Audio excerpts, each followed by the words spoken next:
Hey guys, FilthyRobot here, continuing my playthrough of EU4 with Arumba, as he teaches me how to war everybody. War all the things. That is exactly what you want to do.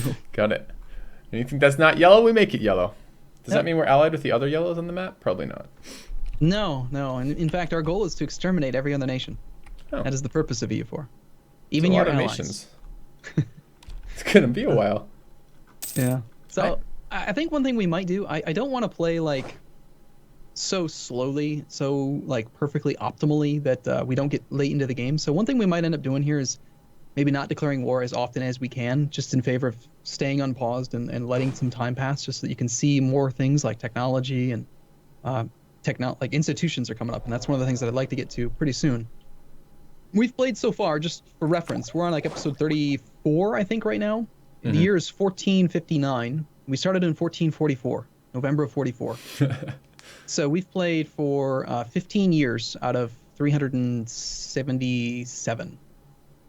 So we're barely into the game at all, basically. Now, there are some mods, and you can actually just modify the defines if you don't want the game to end in 1821.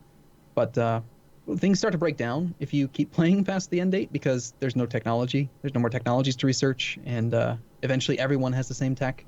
Yeah. And the game is not really designed to be played past 1821. That's what Victoria 2 is for, and that's what Heartsfire 4 is for, if you want to simulate those other time periods. But so we do have enough money. If you want to queue up another bark, you can go ahead and do that. Either you could try clicking on the privateer fleet and trying to queue up another one. My guess is that right now, based on its current location, it would actually be smart enough to queue something up in Ayrshire, Cumbria, or Lancashire. And All right, actually, let's do. Go on. and actually, what I'd be willing to bet it's going to use. Go ahead and press the R map mode. Go to the local autonomy map mode.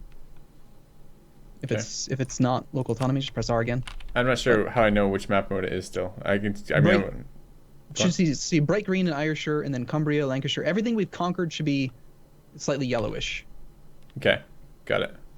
Yeah, so I'm guessing that if you were to queue up another ship on the fleet that's privateering right now, it would build it in Ayrshire because it's got 0% autonomy and it would have the fastest build time. But as far as like choosing specific other locations, where did it queue? It queued up in Cumbria. See, that doesn't really make sense at all. Actually, hold on. No, that doesn't make any sense at all. Cumbria's got a build time of 357 days. Yeah. And Ayrshire's got a build time of 346. So it's not perfectly efficient. Let's cancel it and build it out of Ayrshire. Okay, so how do I do it specifically out of Ayrshire? Okay, go ahead and open up the province log for Ayrshire. Yes, I have done so. And there are 3 buttons slightly to the top right of the that location where you saw the province modifiers. One is recruit regiment, one is build ship, one is hire mercenaries. You see in Ayrshire right now where there's like a little progress bar and a boat? Yes. Those 3 buttons right above that. Got it.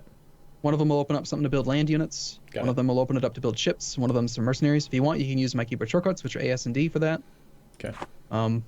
That's if you want to do it on a per province location, or you could use the macro builder. You could press B and then 2. And then you could select barks out of there and then just click on the provinces, all the different locations you want to build them. Oh, wait, hold on. That was interesting. So I stopped listening halfway through that. So let's see. B2. No, I got B2. Wait. No, got naval units up, and I got barks. No, say that again. So that was interesting. So you stopped listening halfway through it? Is that No, what you're saying? I stopped paying attention to what you were saying because you were giving me an alternate way to do the same thing I'd already figured out how to do one way, so I didn't really want to pay attention to the second part. And then halfway through the explanation, I realized I'm like, oh, I actually want to know how to do that. So Yeah. I generally try to teach you things you want to know about. Yeah. Sometimes. So once I get to B2, which is the builder function, and then the naval units, how do I get from bark to a specific location? Click on bark in the list. Yep. And then you're just able to click on provinces. So for example, go ahead, click on Ayrshire. You can see a little plus and minus now. Like in Ayrshire, there's one being built that's at 0% right now. That's at minus. So minus would be remove it from the queue. Yeah. And then you can see the number of days it'll take in each location. What are you changing that? Because it keeps toggling. When you what did you just touch? Canceled it. What's that? Canceled it. I pressed the little. And this is because we don't have gold. That's why it's not showing me anywhere else as a plus. Yep. All the red provinces are saying need 18 gold to build. Got it. So while you have money, it's allowing you to queue up more. That was useful. So yeah, we're gonna queue up Ayrshire. It would be nice if it was a little bit more efficient, but it's not a big deal that it was only off by like, I don't know, what was it, 14 days out of like a year. So it's pretty efficient. Do we care about this diplomat who's already at full in France? We feel like we have too many diplomats relative to what we're doing right now. The issue is that we're isolated. We just don't have very many neighbors that we can actually attack. Normally, if let's just say we were playing as France, we would have Provence, Brittany, Burgundy, Savoy, Aragon, Castile. We have so many nations around us to be either fabricating claims on, improving relations with, other things like that. We could go back to topping off relations with Castile. We haven't done that in a couple of years. Something to do. Let's do that for now. All right. We don't need to improve with Milan anymore, so I'll bring him back. Yeah, that's what we need, another diplomat to assign. Yeah. We could top off relations with Sweden just to guarantee that things go the way that we want when we actually do go for the war. We're at 0% war exhaustion now. Oh, very nice. And... So let's take a look at these separatists now. So Cork has 2.9 unrest. Easiest way to see that, if you want to see it visually, is going to be to go to your unrest map mode, which is Y for us. Okay. So Cork has 2.9, mm-hmm. and 0.9 of that's going to go away very soon when the core finishes at the end of October here. But one of the things that you want to really get used to looking for is 5 as a multiplier. Like if any province ever has 5 unrest, that's great, because you can park a 20 stack there and take it down to 0. Okay. That's the most you can put down via a fully maintained army standing in the province. So 2.9 is obviously less than 5. It's going to take you mean 60%. 0.5? No, 5. Each regiment can reduce unrest by 0.25 each, up to a maximum of 5 total unrest. Our army, if you're selecting it and you're seeing that it says like 0.5 or something, that's because we have 0 maintenance. Okay. When we are at low maintenance, they don't get to put anything down. So we can go ahead and raise maintenance for a second. Now when you have the army selected, you see how it says minus 4.25 unrest reduction? Yep. That's because we're 3 armies shy of 20 stack. So we'll park that army now down in Cork, and let's just get this unrest taken care of. Okay. And then once we're done with the Desmond separatists, all we really have to worry about the Thermundians, and then we can actually go over to England. Cork's at 0. Because we just parked the army there. Yeah, but okay, this is so this isn't like a number that's accumulated that goes down. This is a monthly modifier. Yes. Okay. The army is while it's in that province, it's reducing unrest by 4.25. You move the army away, the unrest goes back up by 4.25. Yeah, but the yellow number at the top is the total unrest change per month. No, not the change per month. That's the Okay. Remember in the outliner, hover over Desmond separatists? Yeah. Now that Cork has 0.0 unrest for this faction, this rebel faction, it's going to decay. But for example, the Thermundians, well, actually, they also are showing 0 unrest now as well. So the English separatists aren't 0. Yeah, but the friendly troops aren't actually in Limerick, so that's not quite correct. But I get it. What is it that I'm not explaining well that you're confused by right now? I don't understand. It's probably not. It's probably not that you're not explaining something well. It's probably just the wealth of different things that I need to keep track of. So my curiosity here was, it went from, we were at 4.2 there, we moved the army and it went to minus 1.3. This is not a default. This is not like, it's not like we have a certain amount of unrest accumulated in that era, or excuse me, in that area, in that province. It's more along the lines of, this is the per month change that is happening in there. So while the army is in there, if I mouse over this, the per month unrest is 0.0, and actually we could have up to 1.3 more in there and it'd still be 0, right? Yes. Okay. Yep. That's why when you hover over the 0.0, it's got the parentheses negative. Yep. And the way I look at that, you just take that negative 1.3 and you say, well, if each regiment can reduce unrest by 0.025, then that's 5 regiments I could pull off that province and put them elsewhere for suppression duty. Yep. So for example, right now is a great time to take 5 of the regiments that are in Cork and put them in Limerick. Which you've done. Well, I did already, but you should do again now as well. Oh, we can do more? Well, actually, it's doing this weird thing right now where it's still showing friendly troops minus 4.25, even though that full army isn't there. It's not updating right away, and I don't know why. It normally... I'm not worried about it. This is probably, I mean, if there's been some comments in both our channels about, Harold from Sweden. Why did they give me such a vocal pop-up for that one? For which one? That sound effect was that the core finished in Cork. Ah, okay, so it has nothing to do with just timing. That is a glorious sound effect that you love to hear. Okay. It means your land is cored and it's time to declare war. Ooh, good. So yeah, so we have one of our cores done, and we just have one more that needs to finish that will be done in, looks like March 16th. So I would recommend we wait until then before we consider supporting their independence. That'll make it very, very easy to put down all these separatists. Well, the fact that that core just finished means that we don't need as many troops in Cork anymore. Doesn't it also mean it's time to feed the burgers? Yeah, go ahead. That's a great idea. Assuming that the... actually, unfortunately, no. Okay, this is a little complicated, but we had already assigned Cork and Limerick to the clergy. Oh, we had? Normally, we wouldn't be able to do that, but because we had turned this area into a state back when we first conquered I do Sligo, remember doing that now. Yep. because it was already a state, we were allowed to assign them to the clergy ahead of time. Normally, you'd have to wait for the core to finish. But yeah, so we don't actually have any more territory for the burghers right now. The only way we're going to get more territory for the burghers is if we revoke something from the clergy, which we could do. And might not be a bad idea here. Novgorod wants an alliance. Well, allied to Lithuania, and we were recently given a mission to improve relations with Lithuania. Lithuania hates the Ottomans and Denmark. Novgorod hates Denmark. Yeah, they're a natural ally. The three of us, Scotland, Novgorod, and Lithuania, kind of form a triumvirate around Denmark. We all hate Denmark together. And That's we all a pretty like good thing to have. It means wars are going to be easier. Yeah. So the issue here is that if we accept the alliance, then we're pretty likely to get pulled into a war with Muscovy. Remember how I mentioned that Muscovy always wins for the most part? So that could be interesting. But for now, I do think it's a good idea. More allies is a good idea. Let's just go ahead and take the alliance, sure. Okay. Sounds good.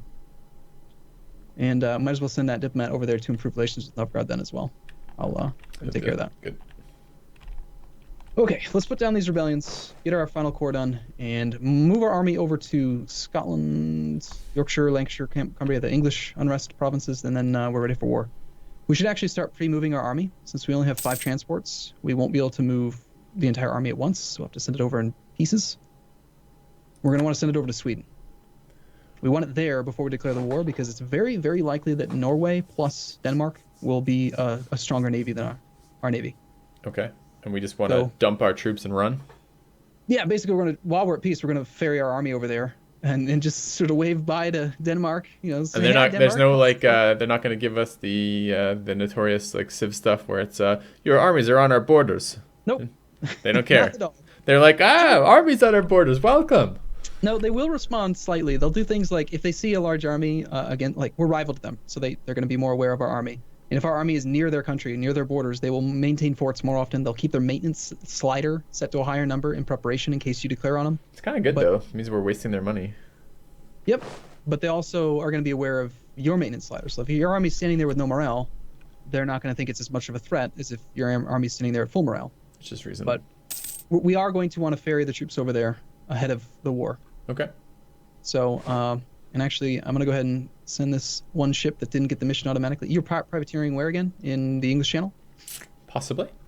I guess we could check. I think that was the situation. Privateering trade road, English Channel. It says, we got a pop-up. All right, let's take a look.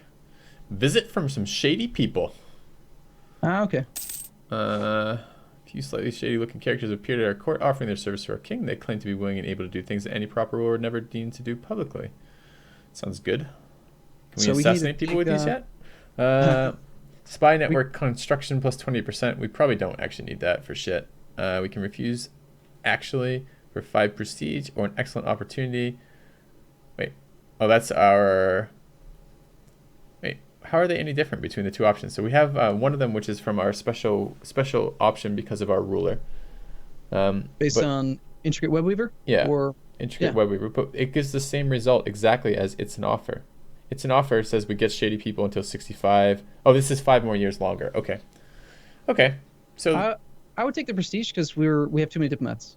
We don't need claims. We're good. We're fine. I was just saying, like, it seems kind of silly that this is not something. Okay, take a prestige then. Okay. Yep. All right. So we're just looking for the Thomundians. We need 4 more months of parking our army on Thomund.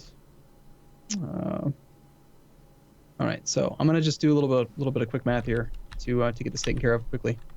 We'll pull these two troops off. We need only those guys there, and actually this province has no unrest at all. We can't use the damn strait between Ulster and Ayrshire, which would be really convenient right now. All